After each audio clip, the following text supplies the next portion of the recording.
Hi, y'all. We're going to talk tonight or start talking about Washington's presidency. And before we do that, however, I want to go briefly with you through the Constitution.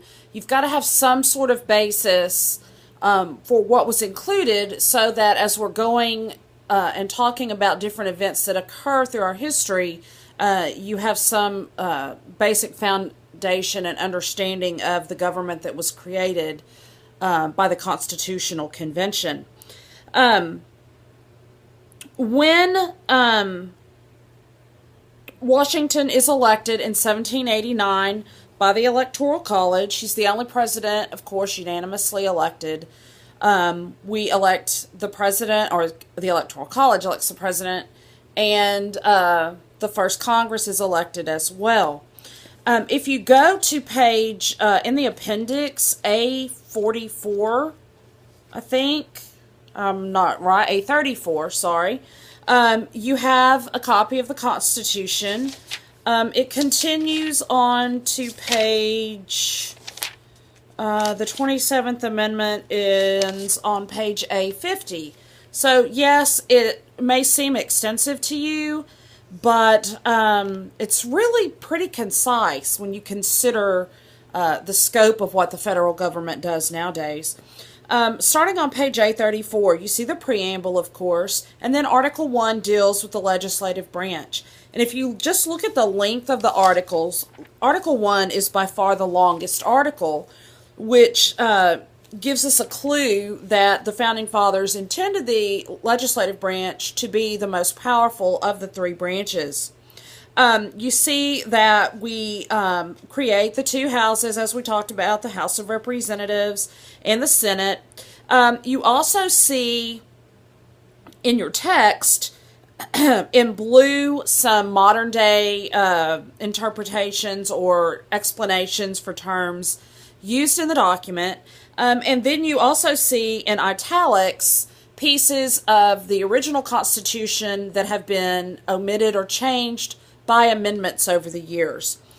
So, for example, at the bottom of page A34, when you're looking at the House of Representatives, it talks about numbers which shall be determined by adding to the whole number of free persons. They're talking about the Three-Fifths Compromise that, of course, is going to be obsolete once we get rid of slavery. Section 3 of Article 1 deals with the Senate and how, in detail. Section 4 talks about when and where Congress will meet, organization and rules for the House, punishment, how laws are made in Section 7. This is a complex process that you will go into depth next year and learn about in government. But basically, it's a complex process on purpose so that we don't get any rash decision making. It takes a time to get laws passed so that they can be researched and considered fully before we just jump to passing laws that we may not need or may not do what we intend for them to do. And that still happens even with the long process. Section 8, A37 is what I'm looking at, and this is probably the most important because this is where the Constitution tells the new Congress what they can do. These are powers granted to Congress. And you'll notice that number 1 is to collect taxes. Number 2, borrow money. 3, regulate trade. So those two big issues of not being able to regulate trade and not being able to pay off debt that existed under the Articles of Confederation are immediately addressed in this new section of the Constitution. And it goes down, and they're fairly vague. It says they can collect taxes, but they're not real specific. For example, if you come down to number 14, it may regulate the Army and Navy. It's like one small sentence. So what does that mean? What does it mean? It may borrow money. It doesn't say how much. It doesn't say how often.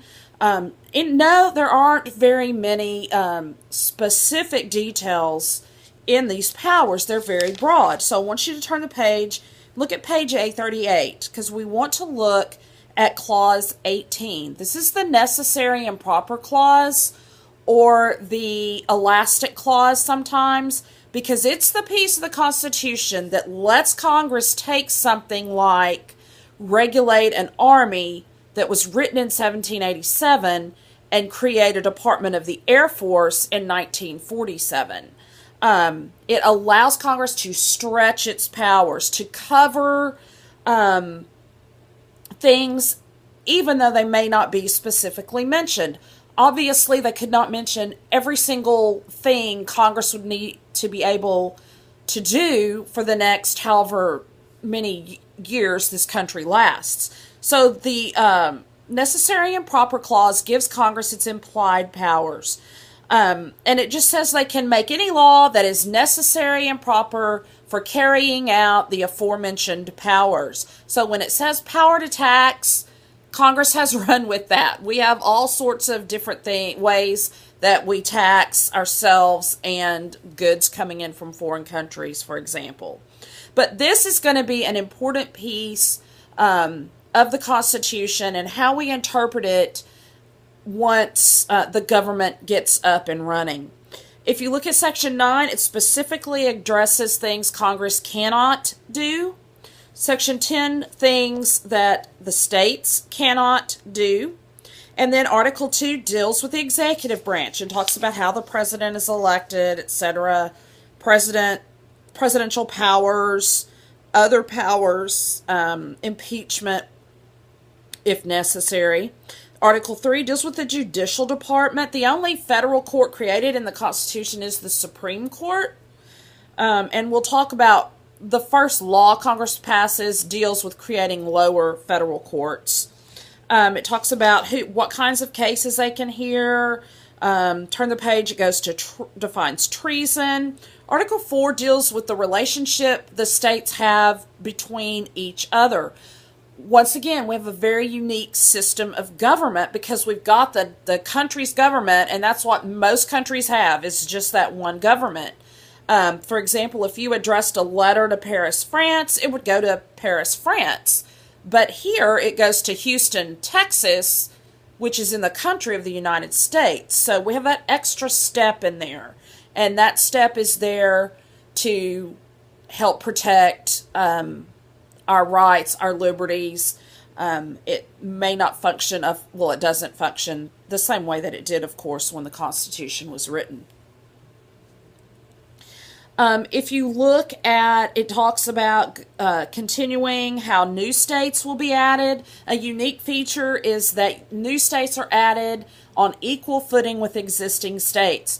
There was talk that the 13 original states should have more power than any additional states that were added, or things, different ways of organizing new states. But it was ultimately decided that all states, once they're admitted, have equal footing in the national government. Talks about, going back to the Constitution, talks about how to amend it, just some general provisions that the debts of the Confederation will be assumed or taken over. The Constitution is the supreme law of the land. That's going to be important. Then it talks about, in Article 7, how we ratify the Constitution. On the next page, it starts with the amendments, the Bill of Rights. I'm going to stop this video at this point because I don't want it to get too long. We know it becomes difficult to upload at that point. So I'll do a short one. I'm not going to talk about all of the amendments. I'm only going to talk about the Bill of Rights for just a few more minutes.